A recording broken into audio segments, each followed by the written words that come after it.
Hello again, everyone. Welcome back to Betrayal at Krondor. Made my way back up to this little village outside Sethanon, so we can check out the tavern here.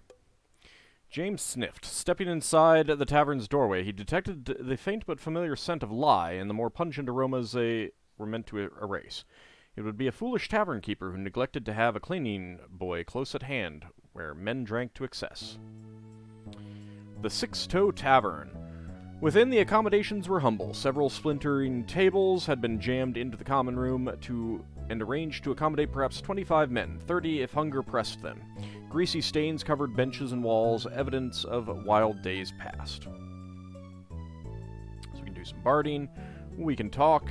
We can visit the barmaid. Let's visit the barmaid first. And, oh, this is actually a good price. Alright.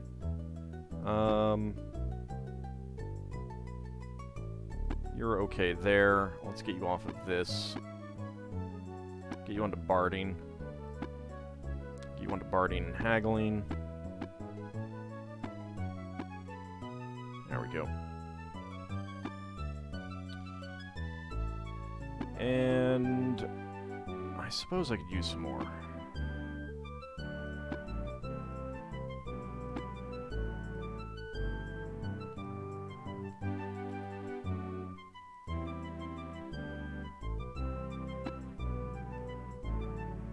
Holy cow! Down to 1 gold, 6 silver? Like, this is cheaper than 7 rations are at most other places. New place to buy rations, at least in this area. It's all I can afford right now. I mean, space-wise. I don't suppose you want to buy some of these. No. Also need to use that, that book at some point. Let's see, what else? So I have a decent amount of space, but I'm also just kind of accumulating items. Next combat, if I can, I'm going to use this 1 single crossbow coral, so... Because otherwise it was, like, going to be 5 silver, which, it's not really worth it, if you ask me.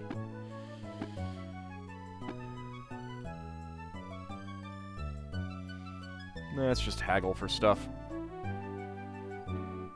Yeah, this guy is willing to go cheap. Wow.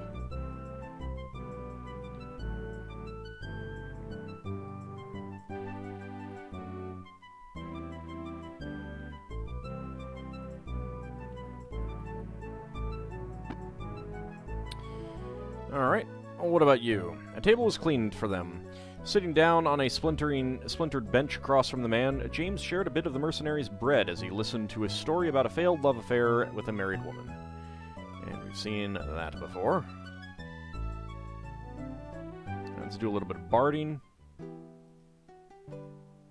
52 sovereigns. Not too shabby. And let's talk to you.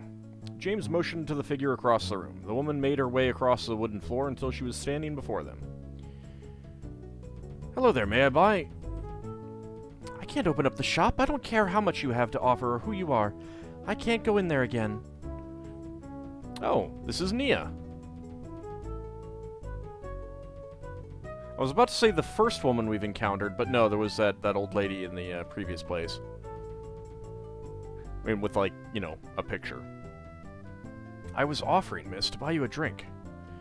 Oh, sorry. I was thinking you were stopping in to buy something from my goods store across the road. Since my father's death, I've had the run of these 2 places, the tavern here and the goods store across the way. You know, I've had folks in here for a week by last count, all offering money for a sword made by a hermit up north. Fool that I am, I sent the word out, but that was before things started happening in my store. I've since closed up things for a bit. Closed your store? Why? What sorts of things were going on in there? You'll think I'm foolish. I think I'm foolish. Tell me and I'll listen. If I laugh once, even once, you may upend a cask of ale over my head. You'll pay for the cask if I do. All right then, I'll tell you. In the past few weeks, I've seen a man prowling about in my shop. That's easy enough, but between companions and myself, we can get rid of your prowler by dinner time tomorrow. Can you now? You run through ghosts as easy as that? Poleaxe poltergeists in your spare time? Sure! Why not? Ghosts? This prowler of yours is a ghost? Told you that you wouldn't believe me. I'll put it to you, though. If you can find a way to put the ghost in my shop to rest, then I'll reopen my shop and give you the gallon griefmaker that I bought from the hermit. Simple as that. So, side note, the gallon griefmaker is the 4th best sword in the game. It'd be kind of nice. There are a total of 11 swords in the game, so, you know, 4th best is pretty good. That offer is nearly as attractive as the woman delivering it. Thank you, fair lady. I do like how there's the picture of the person, and then once you are talking to them, they're not there anymore. What about you? The gambler shook his head. I'm afraid I have come to the end of my funds, he said. Perhaps when I have recouped my losses, we can play again. James nodded. I'd like that very much. Good day to you. Okay. Alright, so, quest to deal with the ghost for Nia. We'll get a free sword and other stuff. I think she just has like a really cheap shop kind of thing. Your barding has gone up. That's good. Your barding has gone up. Your haggling did not, which is very unfortunate. So I also bought a Keshian Tapir for our good friend James here. Feels like something between a machete and a falchion, James said, taking a few test swings with it. A good slice with this weapon, and you could take off a goblin's head. So it's 20 and 45, 10 and -5 with a human racial mod. Whereas this is 15, 29, 10, and 0 with racial mod elf.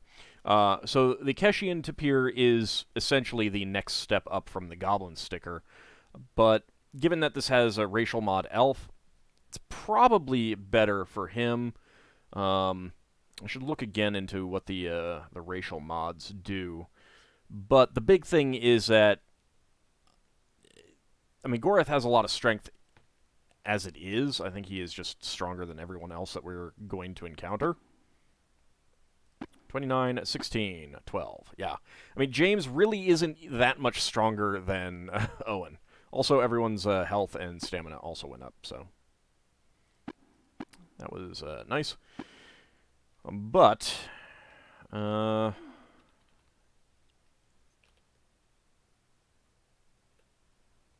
let's go ahead and rest.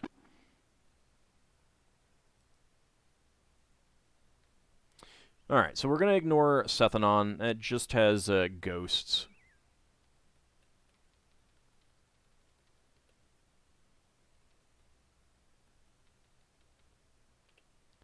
Let's see, there was this house here again.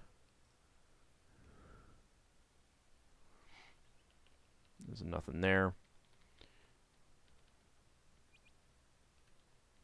Well, that's a rather conspicuous stump.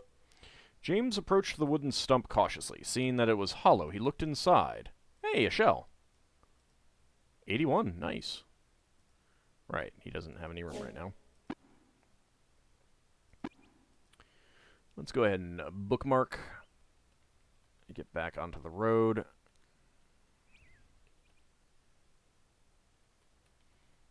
Get off the road. Because I do believe there are some chests back here. Just in case they're locked.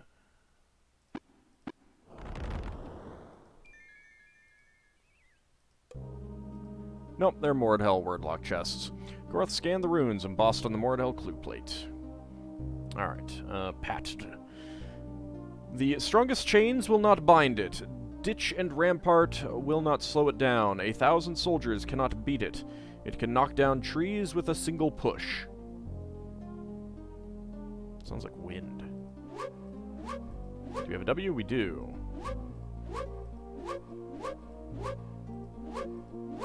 Yep, wind.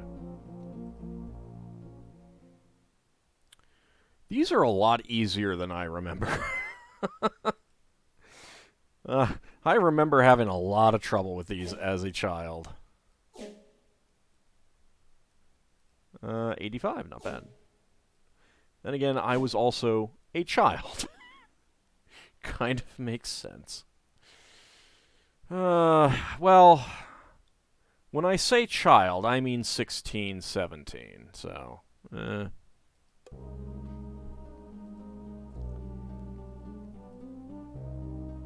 Trops. Martell Brothers, Make It Rain, Kingdom Rivers, Crimson Pain.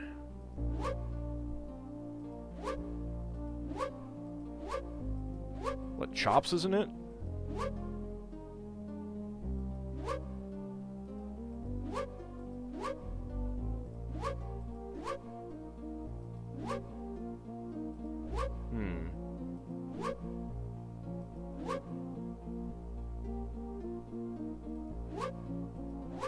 So it's definitely not Arrow. Kingdom Rivers, Crimson Pain. Something about blood, I would think, but...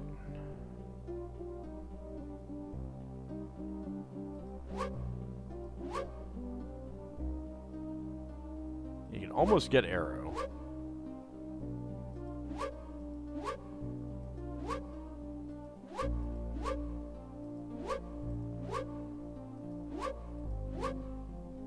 Oh. Blood. Yeah, there we go.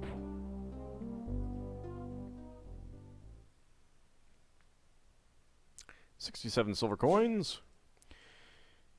A scroll of thoughts like clouds. I do not know what that spell is, and Owen's inventory is full right now.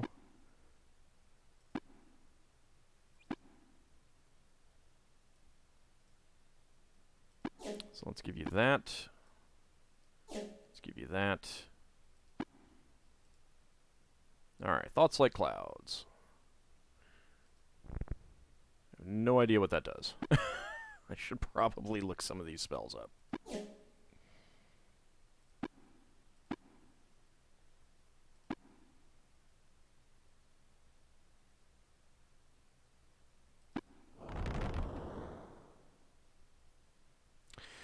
It's a combat spell, apparently.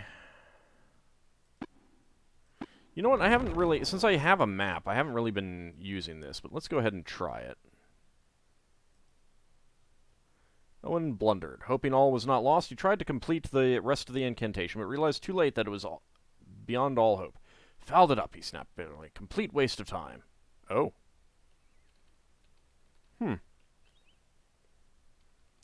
Interesting.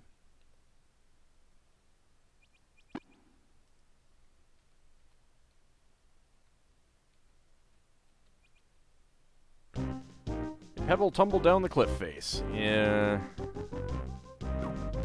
Ow. Better not be poisoned. That's all I can say. Defense, crossbow. Defense, casting. Should probably turn off these. Defense, crossbow.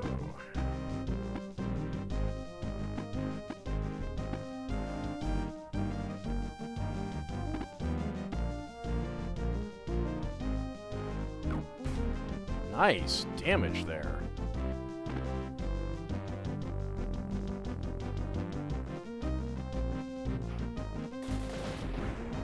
Get electrocuted.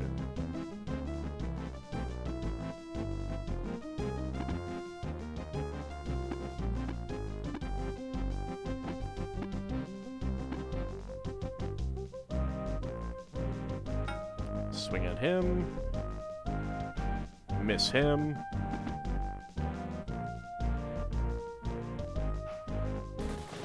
Get electrocuted to death, please. There we go. You got plenty of stamina.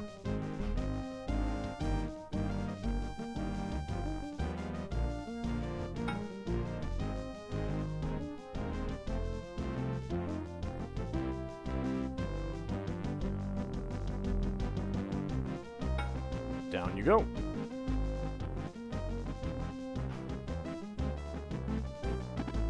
Alright, let's just do a low-level flame cast.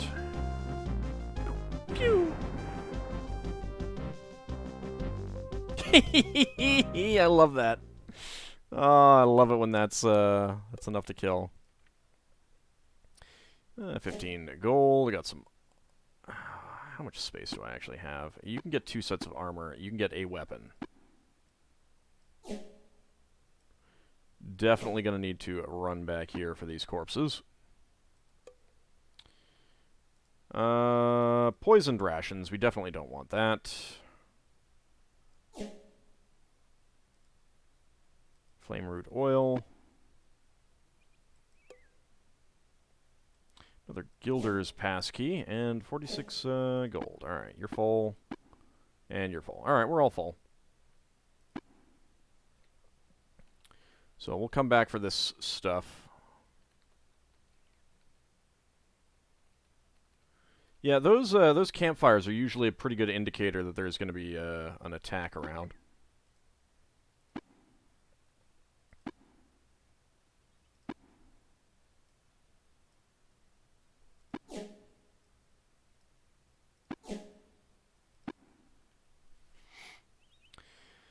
Alright, well, no stat boosts for you.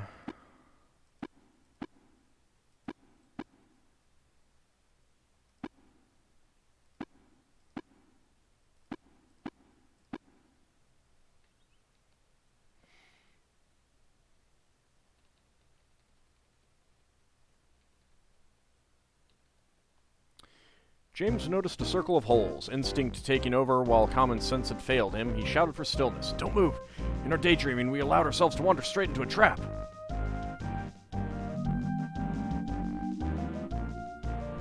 Okay, well...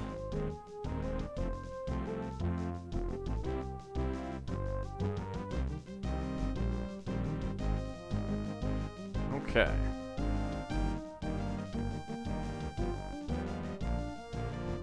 Just go right over here. Go ahead and wait. Go ahead and wait. Push the object.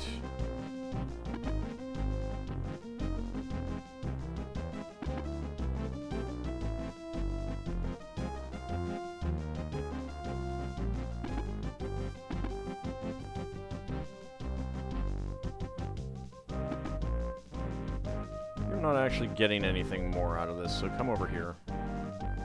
You come down here.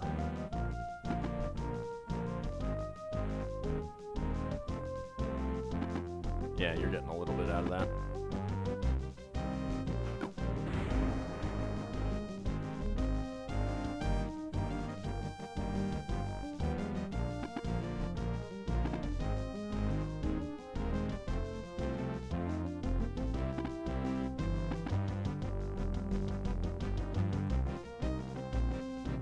There we go, safe.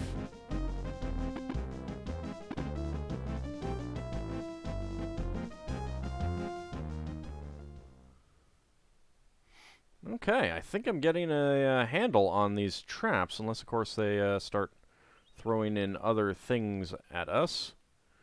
There's some buildings down here.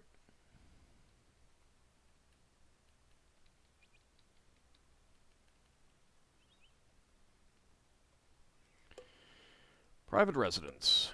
The owner of the small house, a farmer who called himself Covey, invited them inside. They talked for several minutes about a variety of topics when Covey's wife grabbed something they could take with them when they left. "Could we get you strapping lads something to eat?" she asked. "Sure." With a smile, the farmer motioned to his wife. He moved next to her and helped prepare the rations. When they were through, they handed several packages to James, who accepted them graciously. "You have been too kind," he said.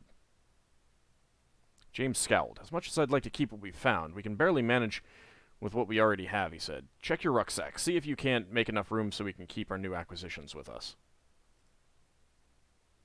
And it is just regular rations.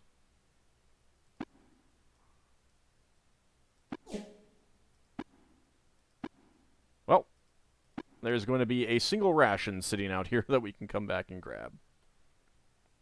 I was kind of thinking that they might be poisoned, actually.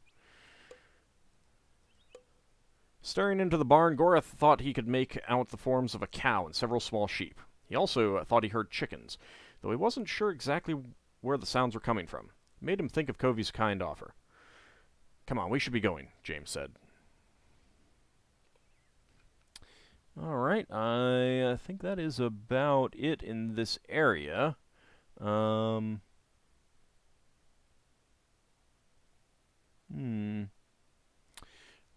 well, this road would take us back to, the Krondor area. Back to Tenuras and Eggley. And I kind of do want to do that off-screen.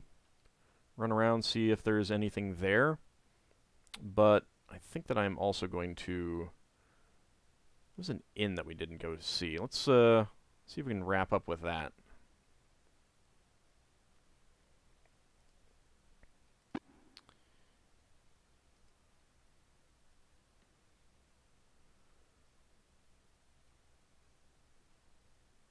Oh, and one of those houses, I think, had something in it that I need to look at.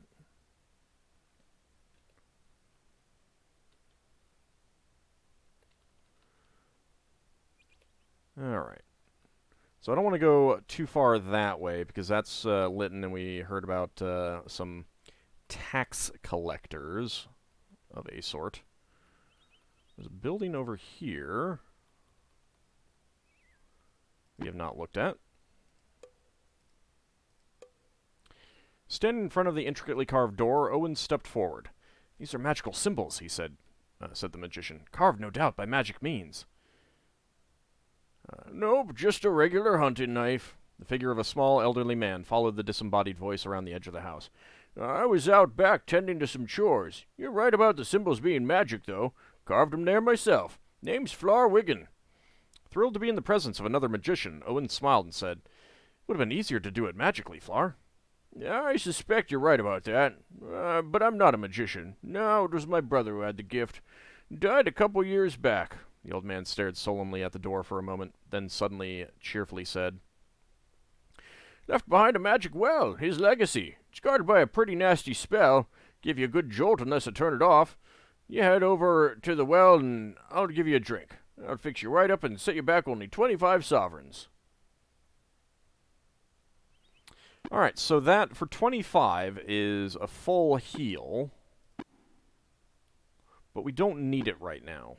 So I'm not going to go through with it, but we'll see what he has to say when we get there. "Protection spell is off, boys." Though he claimed he wasn't a magician, Flar had a knack for appearing out of nowhere. "Gotta keep it on to ward off animals and freeloaders, you know." With several sweeps of his hand, he motioned them forward. "Come on, don't be afraid. The water in this well will fix you right up. Only 25 sovereigns. Want to give it a try?" "Nah, it's okay." Flar dropped his hands in mock disgust. "Don't be thinking you can sneak back here and get a drink when I'm not around. I'll be watching for you. Good day." Turning around, he hobbled back toward his house. I was kind of hoping that the, it would have a thing where, like, Owen or James would pop in and say, "No, we're pretty good right now, but we'll take you up on your offer if we come back through here and we're not feeling so hot."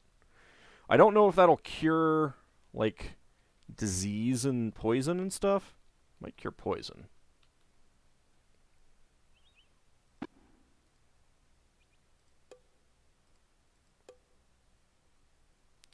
James pushed open the door. "Looks like this used to be an inn of some kind," he said, "but it would appear this place was abandoned some time ago." "Well, shucks." Oh, that's just rich.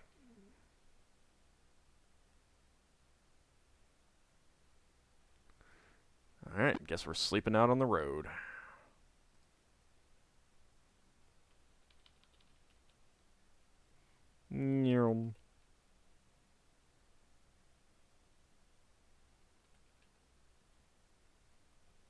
It's easiest to get back to Malik's Cross this way.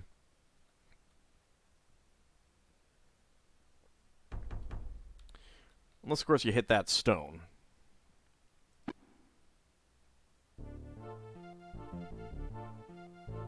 Have I mentioned I love this music?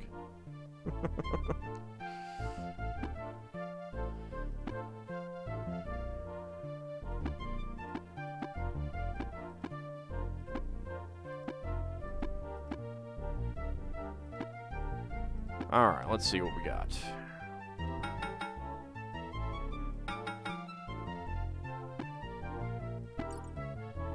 Sell you and you.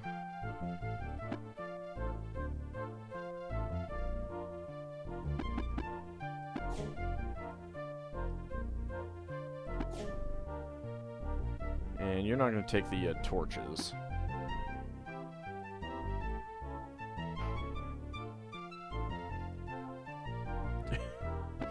Yeah, wrong thing. Tried to use the whetstone on the crossbow. It seems like it should work. It repairs weapons, right? So we got 85 and 81. So 2 and 2, and 2 and 3. Okay. Let's see. Anything that I want to do? Anything else that I want to sell?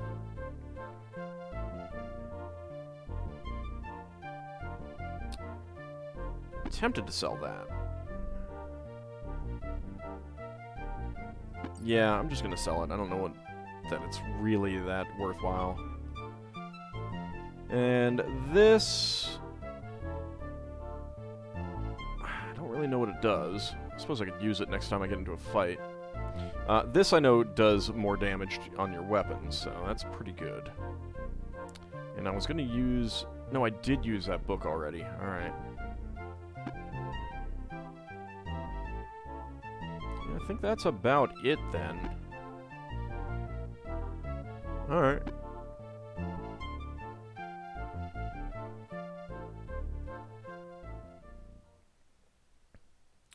Okay, so I think what I'm going to do is off-screen just, like, run the roads in this area till I get back here. And then we'll come over and be near Lytton when I pick it up next time. If I get into any kind of normal encounters, just like some Quegian pirates or, you know, a handful of Nighthawks or something like that, I'm just going to be, you know, whatever, fight them and be done with it. But other than that, I mean, it's mainly to just get any items that they have, because most of these encounters are one time only. And there's no time limit in this game, so it doesn't matter. But unless, like I said, unless there's something special about some of the encounters, I'm not going to worry about recording them. And when we come back next time, we'll probably be near either that old guy's house or the inn. I'm also going to, you know, pick up the items that I left around. But thanks for watching, everyone. We'll be back next time. Keep going to Lytton and Silden, to Sloop, and then to Romney. So there's really not that much left in this chapter. We just have to get to Romney, and then we'll move on to Chapter 3. So, thank you guys for watching, and I'll see you next time.